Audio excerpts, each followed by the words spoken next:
क्या आपने कभी ऐसा महसूस किया है कि आप आगे नहीं बढ़ पा रहे हो, जैसे जिंदगी एक ही जगह पर फंसी हुई है और आप अपने सपनों को पाने में अटके हुए हैं? अगर हाँ, तो स्कॉट एलन की किताब डिसिप्लिन ऑफ मास्टर्स आपके लिए ही है। स्कॉट एलन लेखक होने के साथ साथ एक मोटिवेशनल स्पीकर और पर्सनल डेवलपमेंट कोच भी हैं। उनका सेल्फ डिसिप्लिन और मास्टरी तक का सफर आसान नहीं था। इसमें उन्हें बहुत सारे सेल्फ डाउट, फेलियर और मुश्किलों का सामना करना पड़ा, लेकिन अपनी दृढ़ता और पर्सनल ग्रोथ के कमिटमेंट की वजह से एलन अपनी लाइफ को ट्रांसफॉर्म करने में सफल हो जाते हैं। पर्सनल ग्रोथ के लिए सेल्फ डिसिप्लिन को हासिल करना बहुत जरूरी है। यह आपको फोकस डेवलप करने और मुश्किल सिचुएशन से डील करने में मदद करता है, जो आपकी गोल्स को अचीव करने के लिए बेहद जरूरी है। जिंदगी के उतार चढ़ाव में भी सेल्फ डिसिप्लिन आपको लगातार और समर्पित बनाए रखता है। यह आपके सपनों को हकीकत में बदलने और एक संतोषजनक जीवन जीने की चाबी है। एलन ने 4 ऐसे मुख्य फैक्टर्स बताए हैं जो सेल्फ डिसिप्लिन और मास्टरी के मूल सिद्धांतों को समझाते हैं। पहला है बाधाओं को पार करना, जिसमें सेल्फ डिफीटिंग बिहेवियर्स को पहचानने और उन्हें जिंदगी से हटाने के बारे में फोकस किया गया है, जो हमारी सफलता में रुकावट पैदा करती है। इसमें हमारे डर, टाल मटोल की आदत, परफेक्शनिज्म और लत जैसी चीजों को समझने और उनसे लड़ने के लिए प्रभावशाली रणनीतियां अपनाने की बात की गई है। दूसरा है समय प्रबंधन। समय हमारी जिंदगी का सबसे कीमती संसाधन है और सफलता पाने के लिए इसे अच्छे से मैनेज करना बहुत जरूरी है। एलन ने हमें 80-20 के सिद्धांत और पोमोडोरो जैसी असरदार तकनीकों के बारे में बताया है। तीसरा है नेतृत्व और मार्गदर्शन। हमारी व्यक्तिगत और पेशेवर ग्रोथ में नेतृत्व और मार्गदर्शन का रोल बहुत महत्वपूर्ण है। इसमें एक प्रभावशाली मेंटर के गुण और सफल मार्गदर्शन की साझेदारी बनाने की अहमियत को समझाया गया है। चौथा है रचनात्मक विचारों का विकास। इनोवेशन और सफलता का सबसे महत्वपूर्ण हिस्सा है रचनात्मकता। एलन ने नए विचारों को ढूंढने और उन्हें व्यवस्थित करने की तकनीकों को बताया है। एक ऐसा क्रिएटिव आइडिया जो व्यवस्थित तरीके से लागू हो, वो हमारे प्रोजेक्ट में सफलता की गारंटी दे सकता है।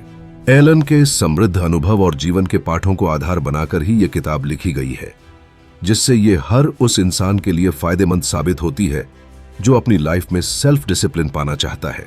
और हाँ, इस किताब डिसिप्लिन ऑफ मास्टर्स की पूरी प्लेलिस्ट मैंने ज्ञान ग्रिड पर तैयार की है, जिसे आप सुन सकते हैं और अपनी जिंदगी में डिसिप्लिन को लाने की प्रेरणा प्राप्त कर सकते हैं। तो चलिए जानते हैं सेल्फ डिसिप्लिन के उन सिद्धांतों के बारे में जिससे हमारी सफलता की राह आसान हो सकती है। सबसे पहले आता है दुख से जुड़ाव। बहुत से लोग अनजाने में अपने पुराने दुख और ट्रॉमा से जुड़े रहते हैं, जिससे उनके पहले के बुरे अनुभव अब भी के निर्णयों और कार्यों पर असर डालते हैं। दुख से जुड़े रहने की वजह से एक सेल्फ सैबोटाज की साइकिल बन जाती है, जहां लोग बार बार ऐसी चॉइसेस करने लगते हैं जो उनकी बुरी सेल्फ इमेज और स्थिति को ही बनाए रखती हैं। इसलिए इस साइकिल को तोड़ना बहुत जरूरी है। स्कॉट एलन ने सेल्फ डिफीट के 4 स्तर बताए हैं। सबसे पहला और आधारभूत स्तर है डर। हमारे सामने अलग अलग तरीकों के डर पैदा होते हैं, जैसे असफलता का डर, ज्यादा सफलता मिलने के बाद का डर, अनजान परिस्थितियों का डर और गलत निर्णय लेने का डर। ये डर हमारे मन में अवरोध पैदा करते हैं और हमें मानसिक रूप से कमजोर बनाते हैं, जिससे हम सही समय पर निर्णय नहीं ले पाते। डर एक ऐसा शक्तिशाली भावना है जो हमें सफलता की राह पर जकड़ सकता है। यह डर ही हमें नई चीजें आजमाने और जोखिम लेने से रोकता है। तो ऐसी रुकावटों से आगे बढ़ने के लिए स्कॉट एलन कुछ रणनीतियां बताते हैं। पहला है अपने डर को पहचानना। इसके लिए हमें ईमानदारी से अपने अंदर झांकना होगा। एक बार जब आप अपने डर को पहचान लेते हैं, तब उसे हटाना आसान हो जाता है। दूसरा है डर को चुनौती देना। अक्सर हम अपने डर को खुद ही बड़ा बना लेते हैं, जबकि वास्तविकता में वो इतना प्रभावशाली नहीं होता। इसलिए हमें अपने डर को चुनौती देनी चाहिए। खुद से पूछें, सबसे बुरा क्या हो सकता है। तीसरा है छोटे कदम उठाना। डर अचानक से खत्म नहीं हो सकता। अपने लक्ष्य की ओर छोटे छोटे कदम लेना शुरू करें। हर छोटी सफलता आपका आत्मविश्वास बढ़ाएगी और आपके डर को कम करेगी। चौथा है सफलता की कल्पना करना। अपने डर को पीछे छोड़ने में कल्पना एक शक्तिशाली साधन बन सकता है। हर दिन अपने आप को अपना लक्ष्य हासिल करते हुए महसूस करें। ऐसे सकारात्मक भावनाएं पैदा करें जो आपकी सफलता से जुड़ी हों। पांचवा है समर्थन लेना। हमें ऐसे लोगों के साथ रहना चाहिए जो सहायक हों, जो हमें प्रेरणा देते रहें। अपने भरोसेमंद दोस्त या मार्गदर्शक के साथ अपना डर साझा करें, जिससे वे हमें सही दिशा दिखा सकें। छठा है माइंडफुलनेस का अभ्यास। कुछ मनोयोगी तकनीकें जैसे मेडिटेशन और गहरी सांस लेना आपको शांत रहने में मदद करती हैं। ये तकनीकें हमारी बेचैनी को कम करती हैं और डर को संभालने में मदद करती हैं। सातवां है हार को अपनाना। हार और जीत जिंदगी का हिस्सा है। असफलता से डरने की बजाय उसे खुद को सुधारने का एक अवसर समझें। हर असफलता के साथ हम कुछ न कुछ सीखते हैं जो हमें भविष्य में सफल बनाता है। अब दूसरा स्तर है टाल मटोल करना। यह एक आम सेल्फ डिफीटिंग बिहेवियर है जिसमें हम बिना किसी स्पष्ट कारण के कार्यों को टालते रहते हैं। यह धीरे धीरे हमारी प्रगति में बाधा उत्पन्न करता है। इसके पीछे डर, परफेक्शनिज्म या प्रेरणा की कमी जैसे कई कारण हो सकते हैं। टाल मटोल से बचने के लिए बड़े टास्क को छोटे हिस्सों में बांटें। इससे प्रक्रिया आसान हो जाती है और हर छोटे कदम से एक गति बनती है। दूसरा, स्पष्ट डेडलाइन तय करें। इससे कार्य को समय पर करने का दबाव महसूस होता है और आप फोकस्ड रहते हैं। तीसरा, टास्क को प्राथमिकता दें। हर कार्य समान महत्व का नहीं होता। सबसे जरूरी कार्य को पहचानें और पहले उसे पूरा करें। 80-20 सिद्धांत कहता है कि 80% परिणाम केवल 20% प्रयास से आते हैं। चौथा, 2 मिनट नियम अपनाएं। यदि कोई काम 2 मिनट से कम समय में पूरा हो सकता है तो उसे तुरंत करें। यह छोटे कार्यों को सुलझाने में मदद करता है जो अक्सर एकत्रित होकर बाधा बन जाते हैं। पांचवां, डिस्ट्रैक्शन फ्री वातावरण बनाएं। अपने कार्यस्थल को समर्पित रखें। मोबाइल की नोटिफिकेशन बंद करें और ईमेल चेक करने के लिए एक निश्चित समय निर्धारित करें।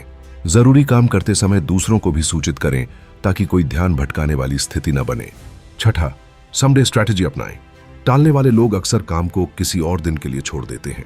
इसके लिए एक ठोस योजना बनाएं जिसमें स्पष्ट कदम और समय सीमा शामिल हो। सातवां, अंत परिणाम की कल्पना करें।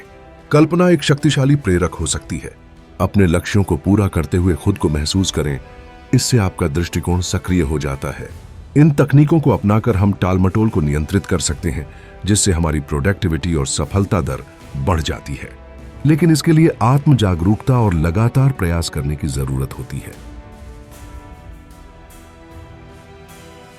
अब बात करते हैं तीसरे स्तर की, यानी परफेक्शनिज्म की। यह एक ऐसा सेल्फ डिफीटिंग बिहेवियर है जहां लोग अपने और दूसरों के लिए अवास्तविक रूप से ऊंचे मानक सेट करते हैं। इससे जरूरत से ज्यादा सेल्फ क्रिटिसिज्म और किसी भी चीज को परफेक्ट से कम स्वीकार न करने की आदत पैदा होती है। किसी काम को बेहतर बनाना सकारात्मक हो सकता है, लेकिन जब परफेक्शनिज्म इसे चरम तक पहुंचा देता है तो यह व्यक्तिगत और व्यावसायिक विकास के लिए नुकसानदायक बन जाता है। परफेक्शनिस्ट को असफलता से अत्यधिक डर लगता है। उन्हें लगता है कि गलतियां उनकी व्यक्तिगत कमियों को दिखाती हैं और कोई भी गलती दूसरों के नकारात्मक आकलन का कारण बन सकती है। हालांकि परफेक्शनिस्ट केंद्रित होकर काम करते हैं, लेकिन कभी कभी यही टालमटोल का कारण बनता है। जब उन्हें लगता है कि वे कार्य को परफेक्ट तरीके से नहीं कर पाएंगे तो वे उसे शुरू या पूरा करने में देरी करने लगते हैं। परफेक्शनिस्ट अक्सर परिस्थितियों को काले और सफेद रूप में देखते हैं। उन्हें लगता है कि परिणाम या तो एकदम परफेक्ट होगा या पूरी तरह असफल। उनके लिए बीच का कोई रास्ता नहीं होता। वे प्रक्रिया के बजाय सिर्फ परिणाम पर ध्यान देते हैं, जिससे उन्हें तनाव और भटकाव होता है। यह व्यवहार डेली लाइफ पर भी गहरा असर डालता है। अवास्तविक अपेक्षाओं और असफलता के डर की वजह से तनाव और चिंता बढ़ जाती है। परफेक्शनिज्म से हमारी उत्पादकता भी कम हो जाती है, क्योंकि हम कार्य को बार बार निखारने में बहुत समय लगा देते हैं। हर बार दूसरों से अनुमोदन लेने की कोशिश करते हैं और जोखिम लेने से डरते हैं। स्कॉट एलन ने परफेक्शनिज्म से बचने के लिए कुछ रणनीतियां दी हैं। पहली, ऐसे लक्ष्य तय करें जो वास्तविक हों और उन्हें प्राप्त किया जा सके। बड़े कार्य को करने के बजाय उन्हें छोटे छोटे चरणों में बांट दें। दूसरी, असफलता से डरने की बजाय उसे व्यक्तिगत विकास और सुधार का अवसर समझें। तीसरी, खुद की आलोचना करने के बजाय आत्मस्नेह करें। अपने आप से वैसा ही व्यवहार करें जैसा आप एक अच्छे मित्र के साथ करते हैं। चौथी, केवल परिणाम की परवाह न करते हुए अपने प्रयास और प्रगति पर ध्यान दें। यह तनाव को कम करता है और कार्य को आनंद के साथ करने में मदद करता है। पांचवी, किसी भी कार्य को परफेक्ट बनाने के लिए ज्यादा समय देना ठीक नहीं है। हर कार्य के लिए एक समय सीमा तय करें। यह ओवरथिंकिंग से बचाएगा और आपको कुशल बनाएगा। छठी, हर किसी से गलती होती है, यह जानना बहुत जरूरी है। परफेक्शन केवल एक भ्रम है। अपनी अपूर्णता को स्वीकार करना चाहिए। इससे आपकी योग्यता या मूल्य कम नहीं होगा। अब बात करते हैं चौथे स्तर की, लत। यह एक शक्तिशाली और काम बिगाड़ने वाली ताकत हो सकती है। लत कई प्रकार की होती है। जुआ, टेक्नोलॉजी, खाना, यहां तक कि काम भी। कोई भी आदत अगर नियंत्रण से बाहर हो जाए तो वह लत बन सकती है। लत का हमारे जीवन पर गहरा प्रभाव पड़ता है। यह स्वास्थ्य, रिश्तों और आर्थिक स्थिति के लिए बेहद खतरनाक हो सकती है। लत से अक्सर हम खुद पर नियंत्रण खोने लगते हैं और हर कार्य के ऊपर अपनी आदत को प्राथमिकता देने लगते हैं। इससे हम अपनी जिम्मेदारियों से भागने लगते हैं और मानसिक वटी शारीरिक स्वास्थ्य भी बिगड़ सकती है। यह हमारे दिमाग को इस तरह नियंत्रित कर लेती है कि हम इस पर निर्भर हो जाते हैं। स्कॉट एलन ने लत से बाहर आने और उसके ट्रिगर पॉइंट को संभालने के लिए कुछ रणनीतियां दी हैं। पहली, सबसे जरूरी है यह स्वीकार करना कि लत एक समस्या है। अपने भीतर झांकना और अपनी कमियों को पहचानना आवश्यक है। दूसरी, लत पर नियंत्रण के लिए प्रोफेशनल मदद लेनी चाहिए। थेरेपिस्ट, काउंसलर या सपोर्ट ग्रुप हमारी रिकवरी के लिए मार्गदर्शन दे सकते हैं। तीसरी, ट्रिगर वो परिस्थिति, भावना या व्यक्ति हो सकता है जो हमें हमारी लत की ओर धकेलता है। अपने ट्रिगर को पहचानें और नोट करें। चौथी, हर ट्रिगर को एक हेल्दी विकल्प से बदलें, जैसे एक्सरसाइज, हॉबीज, माइंडफुलनेस या प्रियजनों के साथ समय बिताना। पांचवी, दीर्घकालिक स्वास्थ्य पर ध्यान दें। रिकवरी सिर्फ लत को छोड़ने के बारे में नहीं है, बल्कि जीवन को स्वस्थ और उद्देश्यपूर्ण बनाने के बारे में है। तो एक्सरसाइज, मानसिक स्वास्थ्य और पोषण पर ध्यान देना जरूरी है। लत से बाहर निकलने के लिए दृढ़ता, समर्थन और परिवर्तन के लिए प्रतिबद्धता चाहिए। यह आसान नहीं है, लेकिन सही रणनीति और सहायता से संभव है।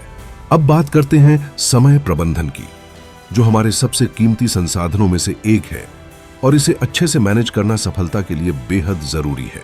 असरदार टाइम मैनेजमेंट हमें टास्क्स को प्राथमिकता देने, फोकस बनाए रखने और अपने लक्ष्यों को प्रभावी रूप से हासिल करने में मदद करता है। स्कॉट एलन के अनुसार हम अपने समय को कुछ रणनीतियों से बेहतर तरीके से संभाल सकते हैं। पहला है पोमोदोरो तकनीक और 80-20 सिद्धांत। यह एक ऐसी विधि है जो हमारे काम को छोटे हिस्सों में बांटकर प्रोडक्टिविटी को बनाए रखती है और फोकस बढ़ाती है। इस विधि में हमें 25 मिनट काम करना और फिर 5 मिनट ब्रेक लेना होता है। इसी तरह 80-20 सिद्धांत कहता है कि हमारे 80% परिणाम केवल 20% प्रयास से आ जाते हैं।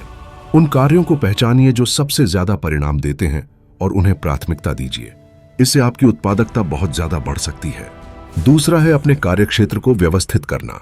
एक बिखरा हुआ कार्यस्थल हमारे मन को अस्थिर कर सकता है, जिससे ध्यान केंद्रित करना कठिन हो जाता है।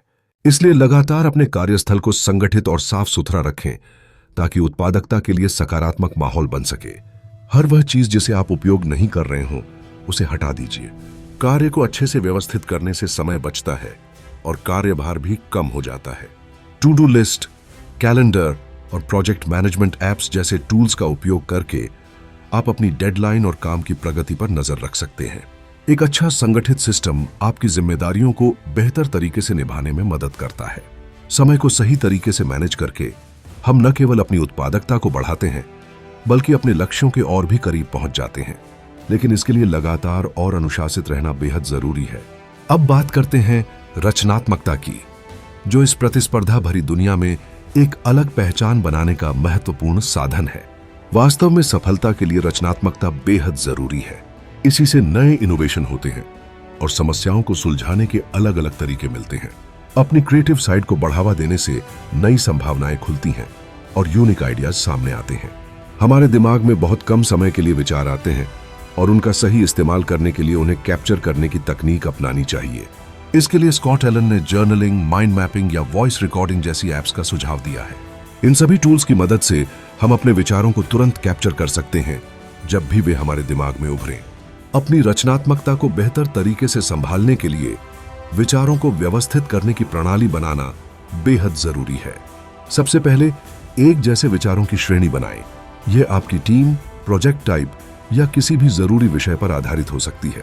हर विचार की प्राथमिकता तय करना जरूरी है, जिससे उनके प्रभाव और व्यवहार्यता का अनुमान लगाया जा सके। अपने विचारों को नियमित रूप से समीक्षा करते रहें। कुछ आइडिया समय के साथ बेहतर हो सकते हैं, जबकि कुछ बेकार हो जाते हैं। इससे आप अपने आइडिया सिस्टम को अपडेट रख पाएंगे और उन्हें मूल्यवान संसाधन बना सकेंगे। हर विचार का लक्ष्य स्पष्ट होना चाहिए। आपको पता होना चाहिए कि आप अपने प्रोजेक्ट से क्या प्राप्त करना चाहते हैं। इससे योजना बनाना आसान हो जाता है और आप फोकस्ड रहते हैं। इन सभी रणनीतियों को अपनाकर हम अपने डर को पीछे छोड़ सकते हैं, अपने आप को बेहतर तरीके से नियंत्रित कर सकते हैं और सफलता की राह को सरल बना सकते हैं। तो ज्ञान ग्रिड पर अपने जीवन को अनुशासित बनाने की प्रेरणा लीजिए। अगर आपके कोई व्यक्तिगत अनुभव हैं या यह शो आपको अच्छा लगा हो तो कृपया अपना प्यार और समर्थन जरूर शेयर कीजिएगा। आपका साथ हमेशा प्रेरणादायक रहेगा।